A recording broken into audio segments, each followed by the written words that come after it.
ओम नमस्ते जी। आइए हम एक पारिवारिक समस्या को लेकर आज इस जीवन में बहुत सी समस्याएं व्यक्ति के सामने होती हैं। पति और पत्नी के बीच में भी बहुत ज्यादा गंभीर समस्याएं हो जाती हैं।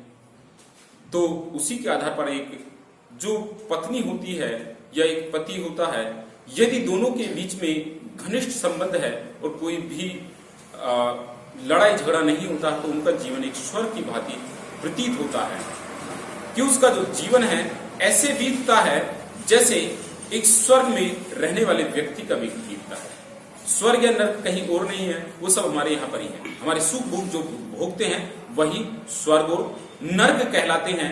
ऐसे मान सकते हैं कि एक बार कोई दंपत्ति थे, अपने जीवन को कुछ समय तक उन्होंने सुखपूर्वक व्यतीत किया, लेकिन कुछ समय के बाद में जो व्यक्ति होता है उसका और दोनों का पति पत्नी का आपस में झगड़ा शुरू हो जाता है। जब पति पत्नी का आपस में थोड़ा झगड़ा शुरू हो जाता है तो जो वो पति होता है उस सुख प्राप्त करने के लिए तो व्यक्ति किसी स्त्री से उसका संबंध हो जाता है। स्त्री से संबंध हो जाता है तो घर में और ज्यादा लड़ाई झगड़े बन जाते हैं। फिर लड़ाई झगड़े ज्यादा बन जाते हैं तो अब वो व्यक्ति जो उस महिला से नित्य मिलता था तो उनमें यहां तक की बात हो गई कि वे आप जो है उसको छोड़ दीजिए और मैं आपसे शादी करने के लिए तैयार हूं।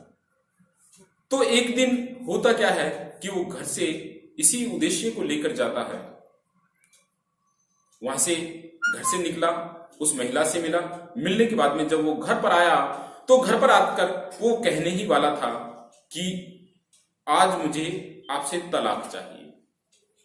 घर पर पहुंचा तो वो जब पत्नी से बोलने ही वाला था कि मुझे तलाक चाहिए, तो जैसे ही उसने बोला तो उसने की पत्नी बड़ी समझदार थी, क्योंकि वो उसी दिन अपना चेकअप करा के आई थी। उसे कैंसर था और डॉक्टरों ने बोला था कि आप केवल 6 महीने तक जीवित रहेंगे।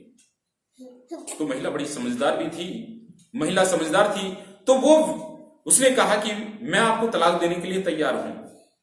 उनका एक छोटा बच्चा भी था, लगभग 10-12 साल का बच्चा था। उसने कहा कि आप एक काम करें, मैं 6 महीने बाद आपको तलाक दे दूंगा, लेकिन हमारे बच्चे का जीवन खराब ना हो, क्योंकि उसमें हमारे बच्चे का कोई दोष नहीं है। हमारे बच्चे का जीवन खराब ना हो, इसीलिए अभी परीक्षाएं आने वाली है, कुछ समय के बाद में उसकी परीक्षाएं हो जाए तो उसके बाद मैं आपको तलाक दे दूंगी, लेकिन मेरी कुछ शर्तें हैं। व्यक्ति ने कहा कि ठीक है भाई, कम से कम जीवन इस झंझट से छुटकारा मिल जाएगा, आप अपनी शर्तें बताएं। उसने कहा कि मैं 6 महीने का आपको समय दे रही हूं और 6 महीने बाद में स्वतः ही आपसे तलाक ले लूंगी। जैसे मैं इस परिवार में जिस समय आई थी वैसा ही व्यवहार, वैसा ही बर्ताव आप मेरे साथ में करेंगे। जो जो क्रियाकलाप आप जिस प्रकार से उस समय करते थे वो आप 6 महीने तक लगातार आप मेरे साथ में करेंगे। तो उसे थोड़ा सा झटका सा तो लगा, लेकिन उसने सोचा कि 6 महीने की बात है, चलो 6 महीने के बाद में देखेंगे कि 6 महीने बाद तो छुटकारा मिल जाएगा। अब क्योंकि शर्त के मुताबिक दिन निकलता है, तो जब विवाह हुआ था तो वो अपनी पत्नी को गोद में बिस्तर से उठाते थे और ऊपर से नीचे तक लाते थे। अब थोड़ा सा वृद्धावस्था भी तो जवानी तो थोड़ी ढल गई थी।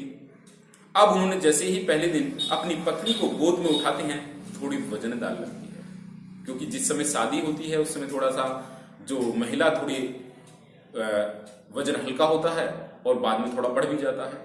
तो उसका वजन थोड़ा बढ़ भी गया था और अवस्था के अनुसार भी थोड़ी वृद्धावस्था आ गई थी पुरुष में भी। उसने पहले दिन उठाया पत्नी को।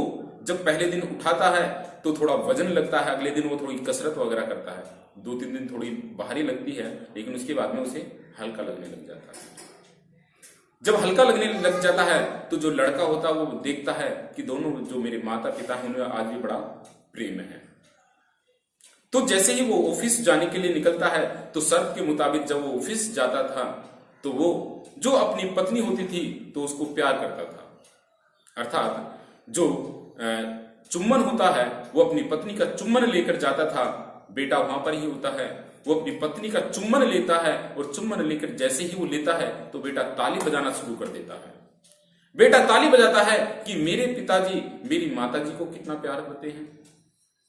तो इसी तरीके से दिन बीतते चले जाते हैं। एक महीना बीत जाता है, दूसरा महीना प्रारंभ हो जाता है।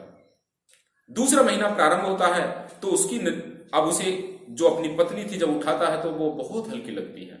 अब उसे वजन नहीं लगता है। अब जब वो हल्की लगती है तो उसके अब नजरें, जब रोजाना वो क्रिया होती हैं तो उसकी नजरें उसके चेहरे पर जाती हैं। पत्नी के चेहरे पर जाती है तो चेहरे पर थोड़ी सरवटें आ जाती हैं, झुर्रियां आ जाती हैं। झुर्रियों को देखता है कि इसने पूरा अपना जीवन मेरे साथ में व्यतीत कर दिया है और अब मैं इसे छोड़ने जा रहा हूं। धीरे धीरे उसका जो प्यार होता है वो उमड़ता चला जाता है, प्यार बाहर आने लग जाता है और देखता है कि भाई उसने मुझे क्या देखा अभी मेरा, इसने तो अपना पूरा जीवन मेरे इस परिवार में लगा दिया है, अपनी पूरी जवानी में इस परिवार में लगा दी है और मैं इसे छोड़ने के लिए बोल रहा हूं।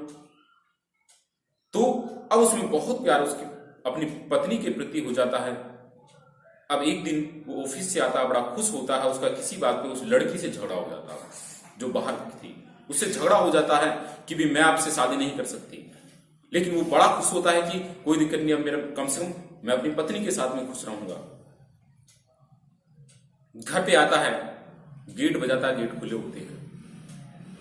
वो बिस्तर पे पड़ी हुई होती है उसकी पत्नी, जाकर बड़ा खुश होता है कि आज मैं जाके अपनी पत्नी से कहूंगा कि अब मुझे तलाक नहीं चाहिए। वो बड़ी खुश होगी। वो जैसे ही घर पे पहुंचता है, दरवाजा खोलता है, दरवाजा खुला रहता है, बिस्तर पर वो पड़ी रहती है। लेकिन वो जैसे ही उससे बोलता है कि मुझे आपसे बहुत प्यार है और मैं आपको तलाक नहीं देना चाहता, उधर से कोई जवाब नहीं आता। उस तरफ से कोई जवाब नहीं आता है तो वो जैसे ही पत्नी का हाथ उठाता है, पत्नी ठंडी हो चुकी होती है, उसकी मृत्यु हो जाती है। और वहां पर एक पत्र लिखा होता है पलंग पर।